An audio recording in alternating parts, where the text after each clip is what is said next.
నమస్తే అండి. నేను ప్రభుని మాటన 3 రోజులు ర్యాలీ కొంచెం స్టాప్ పడిందా, బ్రేక్ పడిందా అంటే ఇవాళ బ్రేక్ పడింది.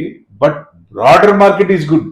Mid and small cap gains లోనే ఉన్నాయి, అవి ప్రాఫిట్ లోనే ఉన్నాయి, అవి బాగా పెరిగినాయి ఇవాళ. So Nifty Sensex mild losses, పెద్ద ఇది లేదు కానీ, బట్ నిఫ్టీ 22,200 స్టాండర్డ్ రెసిస్టెన్స్ దగ్గర ఆగింది, అంతకంటే పడలా. So it's a positive point. 3 రోజులు పెరిగిన తర్వాత ఇవాళ కొంచెం ఇదైంది. HDFC bank, Tata Motors, Reliance heavy weights అన్ని తగ్గినాయి అనుకోవచ్చు ఇవాళ. బట్ స్టిల్ నిఫ్టీ అయితే ఆ రేంజ్ లోనే 22,200 లోనే ఆగింది. It's good point. అంటే సెల్ ఆఫ్ అంత పెద్దగా ఎక్కువ లేదు కానీ మిడ్ అండ్ స్మాల్ క్యాప్ లో బాగున్నాయి, హెల్దీ గెయిన్స్ వచ్చినాయి.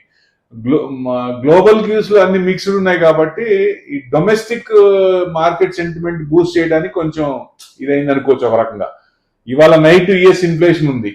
సో అది ఇన్ఫ్లేషన్ మ్యాక్రో నెంబర్ కనుక అది సెంటిమెంట్ ని బూస్ట్ చేస్తుంది.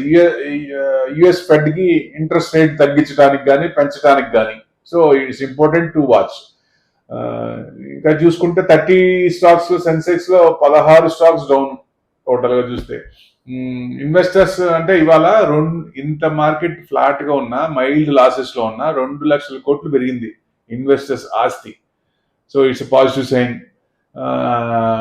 అంటే కొన్ని టాప్ గెయిన్స్ అంటే కోల్ ఇండియా పెరిగింది 4%, సిప్లా పెరిగింది 3.5%, Tata Motors, Bajaj Auto, Asian Paints ఇంకా నియర్లీ దాదాపుగా అవన్నీ 2.5% పడ్డాయి.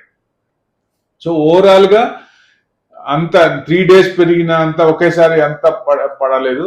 సో చూద్దాం, ఇంకా ఫేస్ అవ్వాలి కదా.